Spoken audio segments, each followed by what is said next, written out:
गुरु। श्री श्री ठाकुर जी बोलते हैं, थोड़ी सी भी दुर्बलता रहने पर तुम ठीक ठीक अकपट नहीं हो सकोगे जब तक तुम्हारे अंदर की मलिनता दूर नहीं होगी। दुर्बलता रहने से अकपट नहीं हो सकोगे, इसका मतलब ठाकुर जी क्या बोल रहे हैं? अकपट मतलब मनमुख एक होना, और मनमुख एक होने से ही दुर्बलता नहीं रहती। मनमुख एक होने से दुर्बलता नहीं रहती, और दुर्बलता चले जाने का मेन फैक्टर यानी प्रधान उपकरण है। हमारे मनमुख अगर एक नहीं होते हैं तो हम लोग ऐसी अवस्था में पड़ जाते हैं कि उस अवस्था में कुछ भी प्रकाश नहीं कर पाते हैं, और हम लोग विक्षिप्त अवस्था, चंचल अवस्था में रहते हैं। जैसे कोई भी बात हमारा मन में है लेकिन हम उस बात को बोल नहीं पा रहे हैं, मुख से कुछ और ही बोल रहे हैं, वही दुर्बलता है। कपट मतलब सोचते कुछ और, बोलते कुछ और, करते कुछ और, यही हमारी दुर्बलता। और दुर्बलता भाव से ही कपटता आती है। और इष्टमुखी मन में दुर्बलता नहीं रहती, किंतु मन में रिपु मुख्य होने के कारण दुर्बलता आती है, और हम लोग दुख पाते हैं। शरीर रिपु जब हम लोगों को घेर लेता है तब मनुष्य दुख कष्ट पाते हैं। और ये शरीर रिपु है जैसे काम, क्रोध, लोभ, मोह, मद एवं मात्सर्य। और इसमें से एक रिपु हमारे ऊपर आक्रांत होने से बाकी रिपु जो है वो भी हमारे ऊपर कब्जा कर लेती है।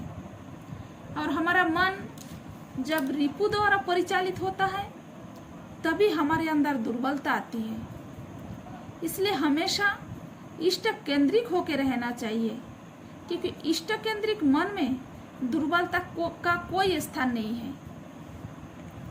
इष्ट केंद्रिक मन से चलने पर रिपु हमारे ऊपर आधिपत्य नहीं जमा सकता।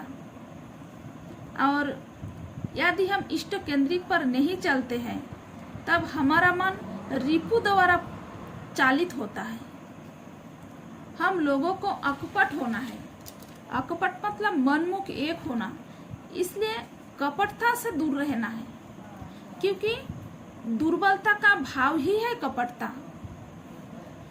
दुर्बलता जब आती है तभी हम दुख पाते हैं, और शरीर को उस समय घेर लेता है, और रिपु द्वारा तारित मन कपटता होती है, कपट होती है।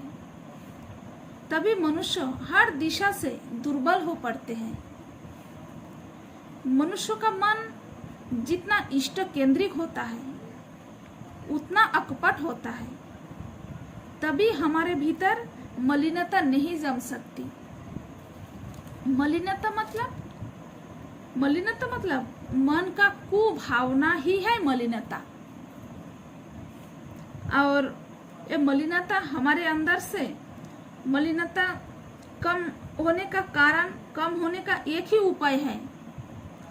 जब हम श्री श्री ठाकुर जी के विधान के अनुसार चलेंगे, हम लोग जितना इष्ट केंद्रिक होंगे, इष्ट के जीवन में केंद्र करके चलेंगे, उतना हमारे अंदर की मलिनता दूर होगी। श्री श्री पितृदेव ने इस बात को और सुंदर से समझाए कि हमारे मन में जो पाप चिंता है वही है हमारे अंदर की मलिनता। जो चिंता जीवन वृद्धि के अंतराय, वही चिंता ही है पाप, और वही है मन की मलिनता। जय गुरु।